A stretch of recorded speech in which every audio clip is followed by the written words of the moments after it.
Ini beberapa pasukan ya yang dikirim oleh Rasulullah suatu tempat setelah perang Muraisi ya. Malaikat.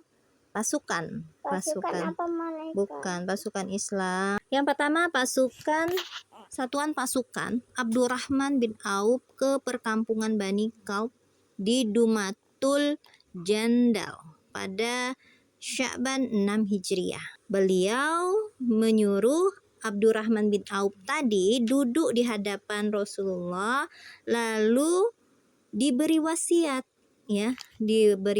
tentang hal-hal yang berhubungan dengan peperangan yang baik-baik ya. Sambil memegang kain kerudung kepala Abdurrahman, beliau bersabda, kayak tutup kepala kayak kain sunnah dek nut. Iya, karena iya, ini kan Abdurrahman bin Auf kan cowok, jadi cowok itu sunnahnya nutup kepala. Mau pakai peci atau pakai sorban atau pakai yang sekedar untuk gini aja ya. Nah, gitu lilit-lilit aja atau kerudung aja boleh. Jilbab boleh? Nggak boleh jilbab. Kalau wanita kan seluruhnya. Kalau laki-laki kan enggak kelihatan sini, kelihatan ini. Pokoknya nutup ke bagian kepala aja. Enggak mesti kepala. Nah, jadi dipanggillah Abdurrahman bin Auf itu, lalu dikasih wasiat. Dan Rasulullah bersabda, jika mereka tunduk kepadamu, maka nikahilah putri raja mereka. Jadi Rasulullah itu pengennya di Bani Kaub tadi, ketika orang-orang mau menyerahkan dirinya kepada Islam, maka putri dari Bani Kaub itu ya, dari bangsawan Kaub tadi, maka diminta untuk dinikahi supaya lebih kuat kekuatan. Iya, supaya itu namanya politik, Mbak. Politik itu ada tujuannya. Namanya kaum Nabi Muhammad itu, umatnya Nabi Muhammad itu nikah. Karena itu sunnah beliau. Pasti mereka mencontoh Rasulullah yang lebih dulu mencontoh. Itu sunnah, karena di dalam Al-Quran dijadikan wanita dan manusia itu berpasang-pasangan, berarti ada pernikahan ya. Kalau nggak ditakdirin di dunia, nanti di akhirat kan pasti dapat bidadari. Nah, jadi itu ya, di sana Abdurrahman menetap selama 3 hari dan menyuruh mereka pada Islam. Lalu mereka pun masuk Islam dan Abdurrahman menikahi Tumadir binti Al-Asba atau disebut dengan julukan Ummu Abi Salamah, yaitu putri pemimpin dari Bani Kaub tadi. Jadi apa yang disampaikan oleh Rasulullah, yang diperintahkan Rasulullah untuk menikahi putri dari Bani Kaub tadi, ditunaikan oleh Abdurrahman ya. Jadi untuk memperkuat Islam, kalau putri raja atau putri pemimpin itu menikah dengan orang Islam, mereka kan takut.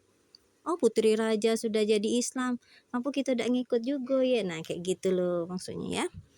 Nomor 2 ya, yang kedua, satuan pasukan Ali bin Abi Thalib ke Bani Sa'ad bin Bakar pada bulan Sya'ban 6 Hijriah ya.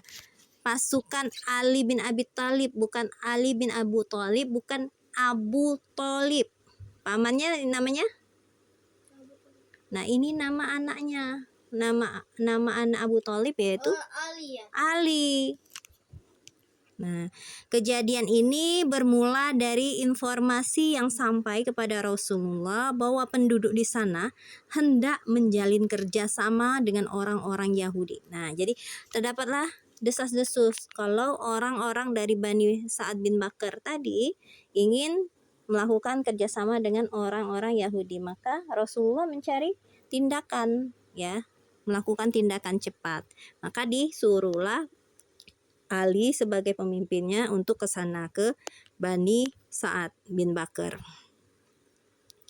Maka dengan kekuatan 200 prajurit, Ali mengadakan perjalanan pada malam hari dan bersembunyi pada siang hari supaya nggak ketahuan.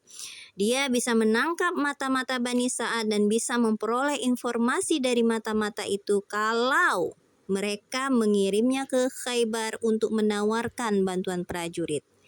Asalkan kurma Khaybar dikirimkan kepada mereka. Jadi ada timbal balik.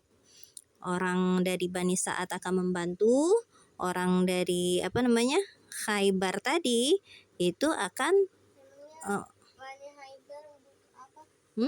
Bani Haidar butuh apa? ya ini dia butuh korma Khaybar. Nah saat ini akan memberikan korma tadi, Bani Sa'ad tadi, dari Bani Sa'ad bin Bakar tadi akan memberikan kurma. Sedangkan Bani Sa'ad tadi ingin memberikan pasukannya untuk membantu di perang Khaybar, kayak gitu ya. Mata-mata itu juga menunjukkan tempat berkumpulnya Bani Sa'ad. Ali menyerang mereka hingga bisa merampas 500 ekor unta, 2.000 ekor domba. Wow, banyak sekali ya. 500. Siapa yang 500 tadi, Dek?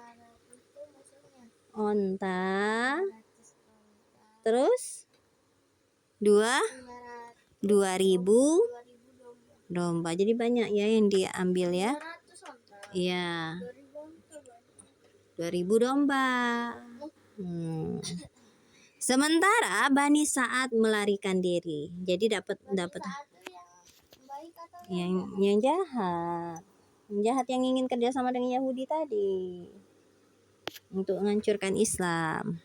Nah ya, pemimpin Bani Sa'ad tadi bernama Wabar bin Alim. Satuan yang ketiga, satuan pasukan Abu Bakar As-Siddiq atau Zaid bin Harisha ke Wadil Qura di bulan Ramadan 6 Hijriah. Sejak sebelumnya penduduk Fazara punya keinginan untuk membunuh Rasulullah. Jadi pasukan Abu Bakar As-Siddiq ini, satuan pasukan ini disuruh karena apa? Orang-orang dari penduduk di sana ya, penduduk di sana itu penduduk Fazara itu ingin membunuh Rasulullah, kayak gitu ya. Ingin membunuh Rasulullah. Nah, untuk mengatasi itu dikirimlah Abu Bakar. Salama bin Al-Aqwa menuturkan, aku ikut bergabung bersamanya, maksudnya bersama Abu Bakar ya. Seusai sholat subuh kami diperintahkan untuk melakukan serangan. Kami bisa merebut mata air. Abu Bakar bisa membunuh sekian banyak musuh. Kulihat sekumpulan musuh bersama beberapa anak yang hendak melarikan diri ke gunung. Aku khawatir mereka lebih dulu naik ke puncak gunung hingga aku tidak bisa menawan mereka. Untuk itu, kulontarkan anak panah di jalan yang akan mereka lalui. Setelah itu, ada anak panah. Mereka menghentikan langkahnya. Di antara mereka ada Ummu Kirfah yang menggotong kantong dari kulit. Enggak tahu ini disebut Ummu Kirfah. Iyalah Ummu. Ternyata di dalam kantong yang dari kulit itu ada anak putrinya. Seorang wanita yang cantik di Arab. Anak putri. Maksudnya cewek anaknya di dalam kantong itu sembunyi kenyal. Aku menggiring mereka ke hadapan Abu Bakar. Dia menyerahkan putri Ummu Kirfah kepadaku sebagai tawanan perang. Namun Rasulullah menanyakan dirinya. Sementara Abu Bakar mengirim utusan membawanya ke Mekah untuk menebus beberapa orang muslim yang ditawan di sana. Ummu Kirfah ini adalah seorang wanita yang jahat. Dia dialah yang hendak membunuh Nabi. Untuk itu dia menghimpun 30 orang penunggang kuda dari kerabatnya untuk melaksanakan keinginan itu. Akhirnya dia dijatuhi hukuman mati dan begitu juga dengan 30 orang kerabatnya tadi. Yang keempat, pasukan Qurs bin Jabir Al-Fihri ke penduduk Ukraina, bukan Ukraina ya. Jadi, Ukraina itu negara sekarang, bukan ini penduduk Ukraina. Jadi pasukan Qurs, jadi yang memimpin itu adalah Qurs bin Jabir Al-Fihri ke Ukraina. pada bulan Syawal 6 Hijriah. Nah, ada beberapa orang Urainah yang pura-pura masuk Islam. Jadi mereka mencoba untuk mungkin mencari tahu, memata-matai kayak gitu ya, supaya tidak ketahuan, maka mereka berpura-pura menyatakan dirinya Islam. Mereka menetap di Madinah, namun tak berapa lama beberapa orang dari Uqal dan Urainah tadi sakit. Lalu Rasulullah mengutus mereka ke suatu tempat pengembalaan onta dan memerintahkan agar mereka meminum air susunya. Jadi yang sakit tadi Rasulullah nggak marah, nggak apa, tapi malah dirawat, diberi air susu ya. Kalau Rasulullah kejam itu nggak akan dibiarkannya aja yang sakit tadi, tapi Rasulullah nggak seperti itu ya. Setelah sehat kembali, mereka justru membunuh pengembalanya. Nggak tahu ini ya, nggak tahu terima kasih ya. Pengembala onta tadi dibunuh, kemudian dia merampas onta-onta itu lalu murtad dari Islam. Maka Rasulullah mengutus Qurs bin Jabir al-Fihri untuk mengejar. Nah, namanya pemimpin. Sama kayak kepala sekolah. Kelas ini tidak mungkin, kelas 1 sampai kelas 6 tidak mungkin kan kepala sekolah yang ngajarnya. Maka ada wali kelas. Kayak gitu. Itulah namanya organisasi, Mbak. Kalau pemimpin semua ngerjain, namanya kapasitas manusia kan? Manusia. Itu aku jadi karyawannya.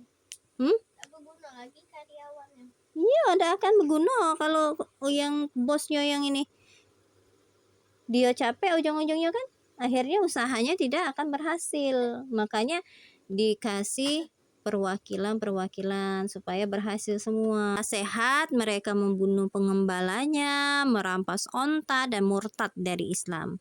Lalu Rasulullah mengutus Qurs untuk mengejar dan mencari mereka bersama 20 sahabat. Dia berdoa untuk kemalangan orang-orang dari penduduk Urainah yang telah murtad itu.